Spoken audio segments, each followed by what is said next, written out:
Hi folks, today is day 1 of our final review session. Today we're going to be talking about all of the key pieces of Chapter 7 that you need to walk away knowing from Trimester 3. So Chapter 7 was all on polynomials, and it was this introduction to polynomials, which, if you don't remember, a polynomial, remember, is a function that has multiple terms. And the reason why I always remember that is because poly means multiple, and nomial only means terms. We have special names for polynomials that have 1 term, 2 terms, or 3 terms.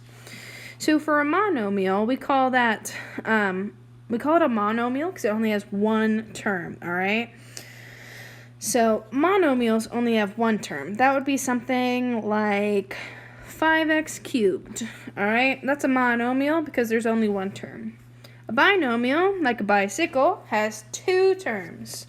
All right, so that would be like 5x cubed plus 7, all right? And remember, nomials are the terms. They can have x's, and they can have powers of x in them, like an x cubed, or they could just be a number, like our 7. All right, and last but not least, we have trinomials, which remind us of tricycles, so they have 3 terms, all right? So 3 terms for a trinomial, and an example would be like 5x cubed plus 2x squared plus 7, all right? So 3. So we had 1 with 1, we had 2 with 2 different terms, all right? And then we had 3 with 3 different terms, all right? From there, though, we learned about these characteristics, and there were 3 main characteristics. There's standard form, degree, and leading coefficient. Remember that leading coefficient is always the number that's in front of the biggest power of x. So if we're looking at this trinomial, our leading coefficient would be 5. The degree is the power of x, the highest power of x in your function. So in this case, our leading term is a 5x cubed, so our degree would be 3. Now, standard form just means that it's written in descending order from highest power of x to smallest power of x, which is why when I wrote out my trinomial example, I wrote it as 5x cubed plus 2x squared plus 7, rather than having that plus 7 in front of the 2x squared, all right? So there's always a way to write these, and the way in which we're going to write them is always standard form. All right. So after characteristics, we learned how to manipulate these polynomials, right? And we learned how to add and subtract them. Remember, whenever you're adding or subtracting, you always, always, always combine like terms. All right? So that's what you're going to have to remember going away from this, especially because you will cover all of this material again in advanced algebra either next year or in 2 years, depending on your math class for next year, because some people are in that geometry advanced algebra combo class. The other thing that's important to remember from subtracting is that you always have to distribute the negatives in subtracting. So if we had like a polynomial that was like 2x squared plus 5, right, and we were subtracting 3x minus 2. Let's say 3x. Well, we'll just say 3x. All right, minus 2. You're going to have to distribute in the negative. All right, this negative sign has to be distributed into both pieces before you can simplify. So if we were to simplify this, though, we'd get 2x squared plus 5 minus 3x plus 2, because negative times a negative.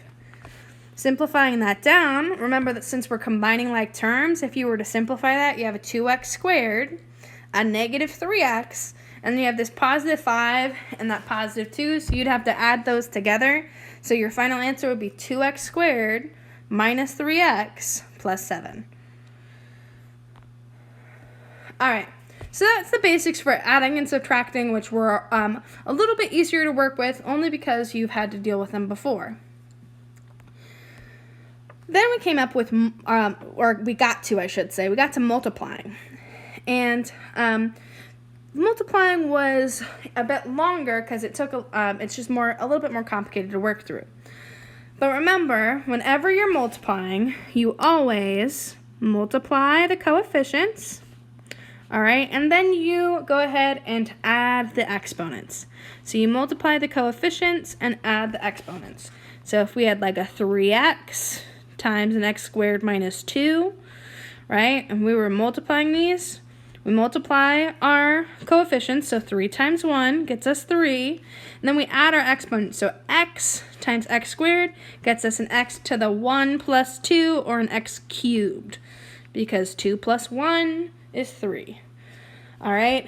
And then we'd have a negative 6x from the other part, and I know that kind of goes off the screen, but that at least hopefully jogs your memory. We also had to FOIL when we were multiplying. And remember, FOILing always happens when you're working with two binomials, right? So like something like 2x minus 3 and 5x squared plus 5, right? FOILing is when you multiply two binomials like this, and remember, FOILing stands for first term.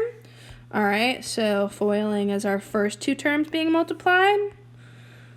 Then we have our outside terms. All right, we have our inside terms. So we have our negative 3 and our 5x squared. And then we have our last terms, which would be negative 3 and that 5. So that's how we get to all of our FOILing pieces. And the last part of multiplying was our special products. The biggest one you're going to want to take away from that is your difference of squares, because I know for a fact that comes up in advanced algebra. So remember that a squared minus b squared is always a plus b times a minus b, because those b's, when they're added together, have to cancel, right? Or that ab and negative ab, I should say. All right. So after we learned how to multiply polynomials, we had to figure out how to solve them. So whenever you're solving a polynomial like 3x squared plus 2, right? If we were solving this, we first have to set it equal to 0. We'll have to factor it if needed, all right? And then we solve for x. So, you know, like, I'm going to say that this was actually a 3x instead, because it'll be easier to work with. But then, you know, we just subtract 2 over, so we get 3x equals negative 2, and then divide by 3, so we get x equals negative 2/3. That's all you have to do for solving a polynomial. You just solve for x. You've already done that, all right? Now, the biggest takeaway was probably factoring. And I know that a lot of people struggle with factoring because factoring is hard, and that's okay. So, some key takeaways from factoring. Whenever you're factoring out a monomial, all right, if you're factoring something like, you know, if you wanted to factor out a like 5x cubed minus 15, all right, you always have to factor out that GCF, the greatest common factor. And almost always this will be the leading coefficient and the smallest power of x. All right, that's not always the case, but especially for the vast majority of problems that we worked on, that was how we factored them. You could also do a factor tree for both of your coefficients and then figure out what your smallest power of x is. If we were doing that for this situation, we see that 5, I know, goes into both 5 and into negative 15. So I'd want to factor out that 5, right? And there's no smallest power of x, or there is, but it's 1, right? And x to the 0. So we don't factor it out. So then it's just like dividing each of our terms by the greatest common factor. So 5x cubed divided by 5 is just an x cubed, and negative 15 divided by 5 is just negative 3. All right, so that's how we factored out like monomials, all right? Always factoring out that greatest common factor. Now, binomials is where we get a little bit trickier, all right? So with binomials, remember that we had two different versions, right? We had x squared plus bx plus c, and then we had an ax squared plus bx plus c. The difference being that, you know, instead of a 1, this could have been a 4, right, if you had the ax squared.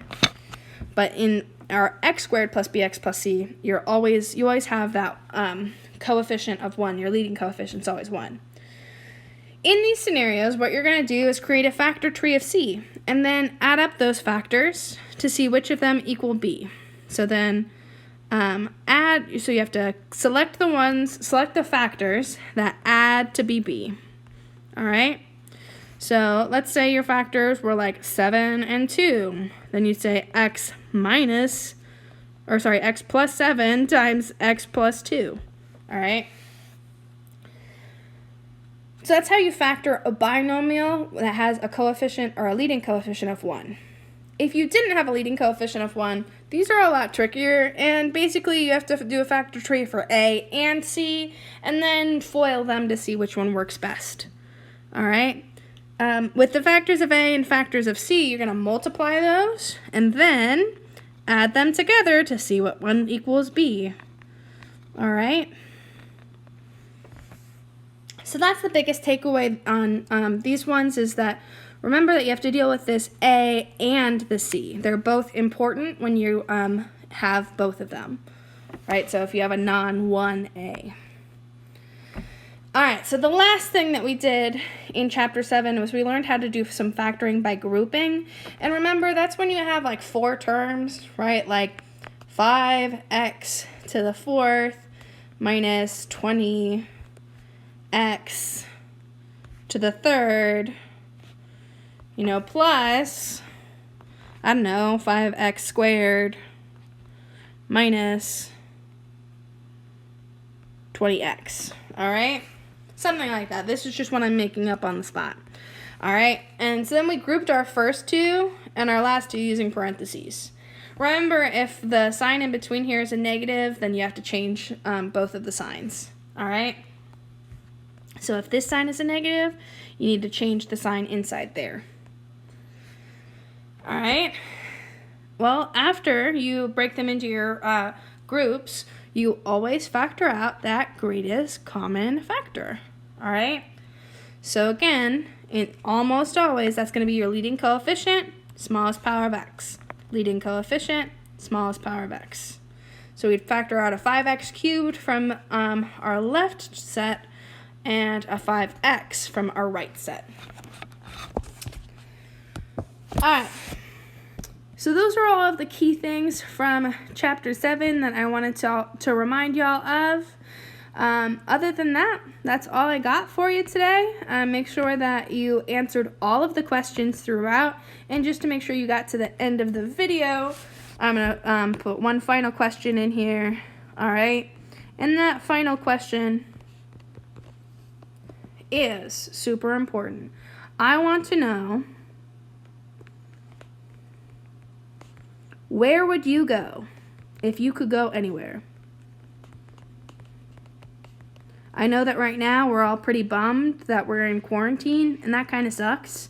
So think about like where your dream vacation would be. So where would you go if you could go anywhere?